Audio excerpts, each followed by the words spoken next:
Peace be upon you and welcome to a new episode. My name is Amr. On June 2nd, 2019, some people were passing through an area and noticed something very strange and unusual. This strange thing was a sack lying on the ground. The people passing by were very surprised by its appearance and shape because there were some traces on it that looked like bloodstains. Because of this, their curiosity drove them to open the sack and see what was inside. When they opened it, they were shocked to find a human body inside. The people who opened the sack were able to identify the body that was inside because it belonged to one of the residents of the area.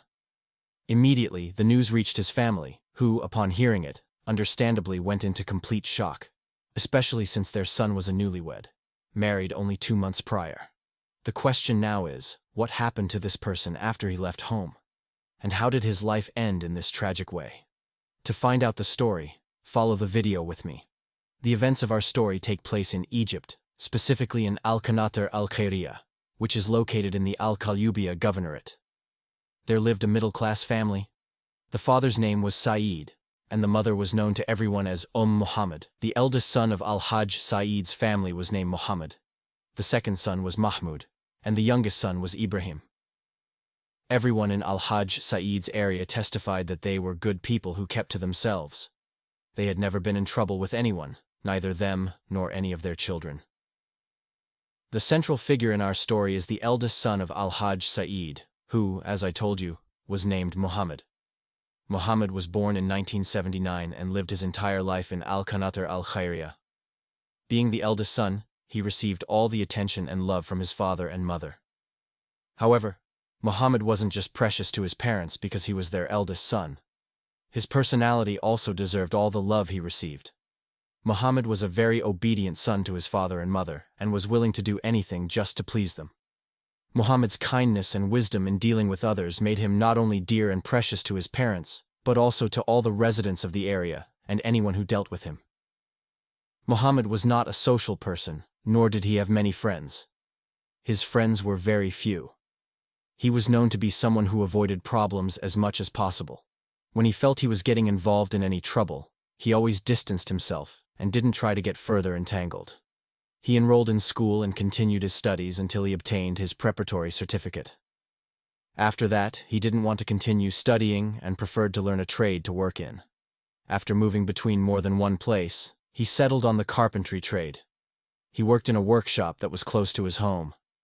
Due to his intelligence and his willingness and love to learn quickly, he was able to master the carpentry profession in a very short time. People in the workshop where he worked would ask for him by name. Because Muhammad had ambition in his profession, he decided at one point to open his own workshop.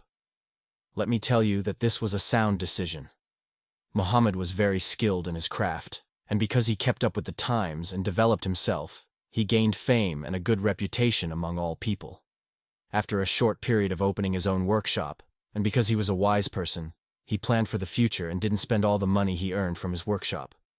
Instead, he set aside an amount to benefit from it later. After Muhammad's brothers finished their studies, they decided that they didn't want to stay in Al-Qanatir, or even in Egypt. Each of them found a job completely outside of Egypt and traveled to work there. Muhammad remained the only one living with his father and mother. Muhammad's life continued until he reached the year 2018. At that time, Muhammad was in his late 20s, approaching his early 30s. Muhammad decided at that time to look for a suitable wife to marry. When Muhammad's father and mother went and told him that he had decided to marry, they were overjoyed, especially since, as I told you, Muhammad set aside a sum of money each month from his work in his workshop. Also, the housing problem was not an issue at all for Muhammad. Al-Hajj Saeed, Muhammad's father, owned a private house, and this house consisted of 4 floors. One floor was occupied by Al-Hajj Saeed and his wife, and the other 3 floors were allocated to his children, meaning that Muhammad's apartment was ready, and all that remained was for him to furnish it and bring the bride to marry in the apartment. Because Muhammad was not a social person and could not easily build relationships, the decision was made that his father and mother would choose his bride for him. Of course, the father and mother were looking for a girl from their surroundings, from the family, or from the neighbors, or from the area where they lived. One of Al-Hajj Saeed's friends, whom he had asked to look for a good girl for his son, came one day and told him that he had indeed found a girl, a very respectable and well-brought-up 23-year-old woman from a good family, who would be a very suitable match for Mohammed, had been living in the same area. Her name is Aya. Her father had passed away when she was very young, and she lived with her mother and her uncle in his flat. Her mother and uncle owned a small grocery shop near their home, which provided them with a simple living. When Mohammed's father suggested this young woman as a potential wife, Mohammed decided to meet her. Upon learning about her life and that she was an orphan, he felt a lot of sympathy for her. He also found her mother and uncle to be very respectable and of high moral character. He returned to his father and agreed to marry her. Uncle A and her mother were also very pleased with Mohammed, seeing him as a suitable husband for their daughter. He had his own business, his own flat, and everyone spoke highly of his respectfulness and good morals. They felt they wouldn't find a better husband for her. Mohammed and the young woman, her name is Aya, as her uncle was, became engaged. After a short period, when Mohammed first met Aya, he was expected to prepare the flat. In Egypt, it's customary for wedding preparations to be shared between the groom and the bride's family. However, knowing Aya's circumstances, her father's death and her uncle supporting her with what they earned from their small shop, Mohammed decided to furnish the entire flat himself. He also promised them he would write her a full bridal list, just like any other bride. From the time of his engagement, Mohammed worked hard to get married as soon as possible. Indeed, in March 2019, Mohammed and Aya's wedding took place. It was a very happy occasion, with both families overjoyed. Mohammed and A felt their lives would be much better together. After the wedding, they lived very happily, witnessed by both families who saw great understanding between them. Mohammed was very patient with Aya, even if she made a small mistake, giving her the chance to learn. About 10 days after the wedding, Mohammed returned to his workshop, and life continued between him and Aya until 2 June 2019. Around 9 a.m., about 2 months after their wedding, some people passing by noticed a sack lying on the ground. Its appearance seemed strange, with visible bloodstains on the outside. Out of curiosity, some of them opened the sack and found a human body inside. They recognized the person as one of the area's residents. Sadly, the person in the sack was Mohammed Saeed, the newlywed groom of just 2 months. The people who found the sack contacted the police, who quickly arrived and treated the location as a crime scene, unsure if the crime had occurred there or elsewhere. On the other side, Mohammed's family received the news from a neighbor who rushed to their house and delivered the shocking news bluntly. Mohammed's father, mother, and his new bride Aya were devastated and in complete shock, unable to believe their son's fate, found in a sack in the street. The police immediately took Mohammed's body to the forensic pathologist to determine the number of injuries and the cause of death. Mohammed had been stabbed 11 times in the abdomen and chest, but the fatal blow was to the center of his chest. The forensic report also indicated that Mohammed had been beaten after his death, causing bleeding in the brain. At this point, the police realized they were dealing with a crime motivated by hatred, as no one would stab someone 11 times and continue to beat them after death unless they harbored intense hatred. The police then went to speak with Mohammed's family and his bride to learn details about his life. The first question they asked was whether Mohammed had any enemies or anyone who might have a motive to harm him. Everyone testified that Mohammed was a very kind and good-natured person, and it's impossible for him to be in a relationship with anyone who holds the motives and hatred inside them to end his life. At 10:30, the police officers directed their questions to Mohammed's father and mother, as they lived with him in the same house. They asked them when they had last seen Mohammed. Mohammed's parents said that after he closed his workshop, as he did every day, he came by and checked on them before going to his wife. He started talking to them, reassuring them. When the father and mother were asked if Mohammed had seemed nervous, scared, upset, or if there was anything about his behavior that made them suspicious, they replied that Mohammed had been completely normal. He stayed with them until around midnight. Then he turned off the lights in the house entrance, made sure the main gate was locked, and went up to be with his wife. This meant that Mohammed's wife was the last person to see him before he left the house, and his life ended. Because of this, the police officers had to speak with her. Mohammed's wife confirmed her parents-in-law's account, saying that Mohammed had indeed come up to their flat after midnight. They had spent some time together, had supper, and then went to sleep around 5 a.m.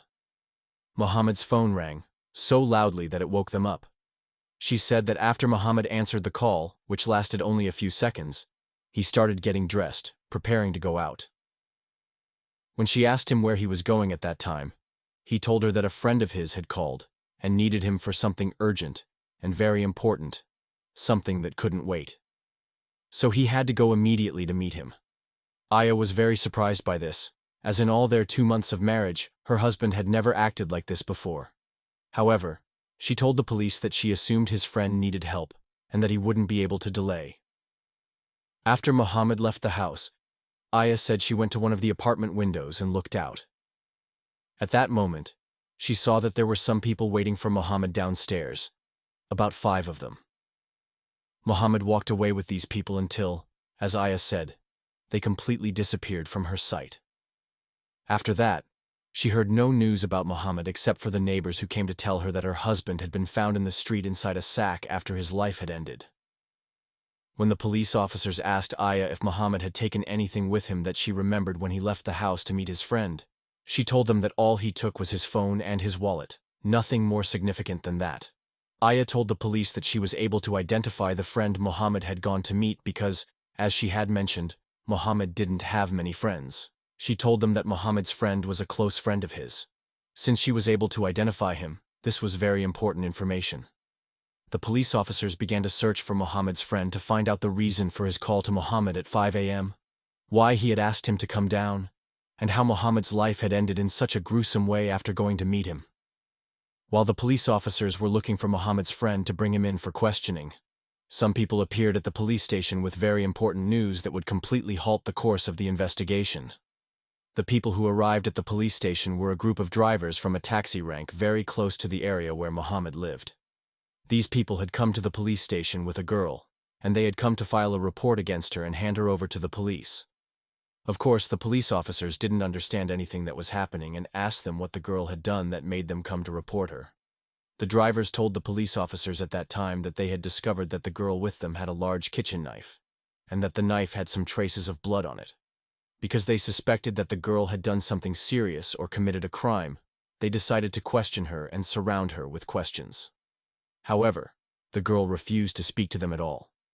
Therefore, they found that there was no other solution but to take her to the police station so that they could resolve the matter themselves. This girl's name was Saba, and she was 17 years old. When the police officers asked her about her place of residence, she said that she lived in Abu Zabal. Here, they didn't understand anything. What made her, while residing in Abu Zabal, be in El Qanater in the early hours of the morning? The police officers, since Sabah didn't want to talk and was in a state of collapse and crying, began to talk to the drivers and find out how they had discovered the matter. One of them stepped forward and told the police officers that he was the person who had picked up Sabah, and she had been a passenger in his car. The driver was driving. Sabah asked him to stop in an area where there was a somewhat isolated house. She then got out of the car, approached the house, and threw a plastic bag there. She believed the house was empty and that no one saw her, but a woman from the house was sitting by the window.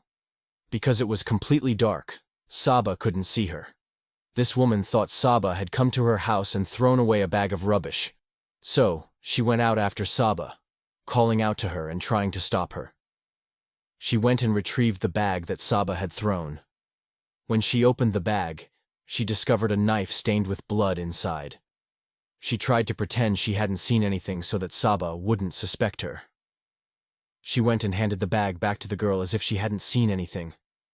However, this woman started gesturing with her eyes to the driver. He didn't understand what she was trying to tell him, but he was sure that there was something inside the bag. At that moment, the driver was certain that something was wrong, but he couldn't talk to Sabah, ask her, or confront her. Because he didn't know the extent of the matter and was somewhat nervous that Sabah might harm him, he decided not to speak to her at all and continued driving until they reached the taxi rank. As soon as they arrived there, and there were some other drivers at the rank, he told them all the details. Here, they all went and surrounded Sabah, trying to take the plastic bag she had thrown at the isolated house from her hand. As soon as they opened the bag, they discovered the knife that was inside. They tried to get any details from her, to ask her or find out who the knife belonged to. But Saba refused to speak to them at all. Therefore, they found no other solution but to hand her over to the police station. When the police officers opened the bag that Saba had with her, they discovered that it didn't only contain a knife, but also a wallet and a mobile phone. When they started looking through the wallet, they found an identity card belonging to the owner of the wallet. As soon as they saw it, they confirmed that the wallet belonged to Mohammed Saeed, the victim they had found a few hours earlier inside a sack in an area very close to his house. Here, they had to sit down with Sabah and find out her story, as it was clear that she was involved in ending Mohammed's life. The police officers at that time began to pressure Sabah and directly accuse her of ending Mohammed's life, given that his belongings were with her and the knife had some traces on it, which they believed to be Mohammed's blood. Also, given that Mohammed had been stabbed 11 times with a kitchen knife, and the wallet and phone that were found with Sabah in the plastic bag were the same belongings that Mohammed's wife said he had left the house with for the last time, it was almost certain that Sabah was involved in ending his life. When they confronted Sabah with all this evidence, Sabah completely denied any connection to the matter. However, she said that she did know some details about how Mohammed's life ended and who the people who ended his life were. When the police officers asked her who ended Mohammed's life, Sabah gave the police officers shocking news. That the one who ended Mohammed's life was his wife, his new bride, Aya. And that she was 100% sure of all the information she was providing. Here, the police officers didn't understand Sabah's relationship with Aya, and how Aya had ended Mohammed's life, despite the fact that he had left the house, and his life had ended outside the house. At that point, Sabah began to tell them about her relationship with Aya, explaining that the two were related, as Sabah was Aya's cousin. She said that she had received a phone call from Aya, asking her to come to her house immediately, saying that the matter could not wait. When she asked her why she wanted her to come at such a late hour, Aya told her that she had ended the life of her husband, Mohammed, and that she wanted her to come to her house so they could get rid of his body and she wouldn't get involved. Sabah said that she moved immediately and went to Aya's house. At that time, she found that Mohammed was indeed lying on the bed in the bedroom, completely covered in blood. Here she was indeed sure that Aya's words were true and that Aya had ended Mohammed's life in a gruesome way. She said that as soon as she arrived, Aya took out a sack which she had apparently prepared, and they put Mohammed's body inside it. They carried the sack together, and Sabah said that while they were going down the stairs, Mohammed's body fell from them several times on the stairs, about 2 or 3 times. This explains what was stated in the forensic report that Mohammed had been beaten after his death. Mohammed hadn't been beaten. He had fallen on the stairs several times because Aya and Sabah couldn't carry him together properly, and this caused bleeding in his brain. After that, Sabah said that they went down with him, and because it was very late at night, no one saw them until they reached the area where Mohammed's body was found. They left him there and returned. Right then, Sabah said that as soon as Aya went out, she went and got a plastic bag. She collected some of Mohammed's personal belongings, like his wallet and phone, and also put the knife that ended his life in it. She gave it to Sabah and asked her to go to any isolated area on her way home and throw it away there. That way, Aya would have gotten rid of all the evidence, and there wouldn't be anything to implicate her. Since Aya had told the police that Mohammed had left the house and met some friends, their search was focused on Mohammed's friend who he went out with. They never even thought to examine his house, and they didn't suspect his wife and new bride at all at that time. The police should have gone to Mohammed's flat and examined it thoroughly, especially the mattress in the bedroom. When the police arrived at the house, they found Aya sitting and crying, completely distraught and very sad about her husband's death. But just as they decided to go up to Mohammed's flat and examine it properly, they discovered that Sabah's statements were indeed true because there was a stain on the mattress that appeared to be a blood stain. It was clear that there had been an attempt to clean the stain, but it hadn't been completely removed. At this point, the police were certain that the area where Mohammed's body was found wasn't the crime scene, and that the marital flat was the crime scene. So they had to arrest Aya, take her to the police station to find out the reasons and motives that made her commit such a heinous crime. Aya tried to deny everything and said that it wasn't true, and that the stain on the mattress was from a glass of juice that had spilled, and she had cleaned it up. She claimed that everything they were saying were baseless accusations. But as soon as the police confronted Aya, with her relative Saba, and all the statements she had made, and all her confessions, at that point, realized that there was no room for denial, that everything had been exposed, and that she had no option but to confess the complete truth to them.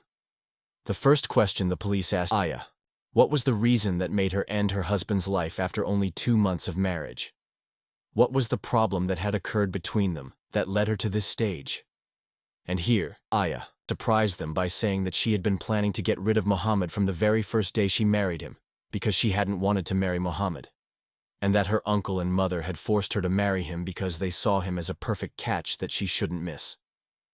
Aya said that she hadn't loved Muhammad at all, and had tried many times to tell them that she didn't want to marry Muhammad. But uncle and mother had somehow persuaded her to go through with the marriage, and that it would be in her best interest. At first, she went along with it, and that Muhammad was indeed a very kind person to her, and had no faults. But after she married him, she felt that she had gotten herself into a mess, and that she shouldn't have listened to them.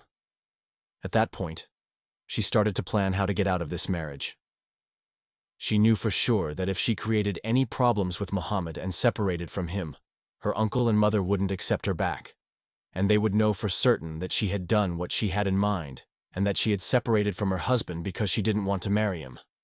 So she thought it would look much better, and that they would accept her back if she ended Muhammad's life, that returning to them as a widow was much better than returning to them as a divorcee.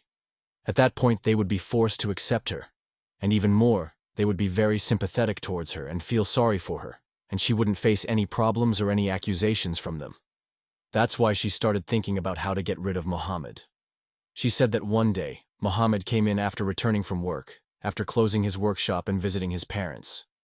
At that time, Ehab was absolutely furious, and decided to confront him and tell him that she didn't love him, didn't want to continue her relationship with him, and that her uncle and mother had forced her to marry him. Because Muhammad was a person completely removed from problems and didn't like to get involved in them. He started to calm Aya down and told her to take it easy. He even told her at that point that he was very tired and couldn't talk, and he promised her that when he woke up the next day they would talk together. It's clear that Muhammad wanted to contain Aya's anger, but Aya wasn't ready to stop. She said that after Muhammad entered the room and she made sure he was completely asleep, she went and got the kitchen knife, went over to him while he was on the bed, and started stabbing him repeatedly and with insane speed, to the extent that Muhammad couldn't even scream, resist, or even try to push her away from him. The woman named Aya confirmed the truth of Saba's statements. She said that she called Saba so they could get rid of Muhammad's body. Indeed, the two of them put his body inside a sack, took it down the stairs, and disposed of it in the area where the police found it. After that, she said that she collected Muhammad's belongings and put them in a plastic bag. She gave it to Saba to get rid of it. When she was asked what she was doing in the time after disposing of Muhammad's body until the news reached them that Muhammad had died, she said that before Muhammad's parents woke up, she was wiping away traces of blood from the stairs. She also went up to the flat and was cleaning traces of blood from the mattress, so that if anyone arrived at the place, she would have hidden all the evidence incriminating her. She also said that when the news arrived, she pretended not to know anything, went into a state of crying, hysteria, and collapse. She was such a brilliant actress that Muhammad's parents were genuinely convinced that she was sad about the death of her husband and new groom.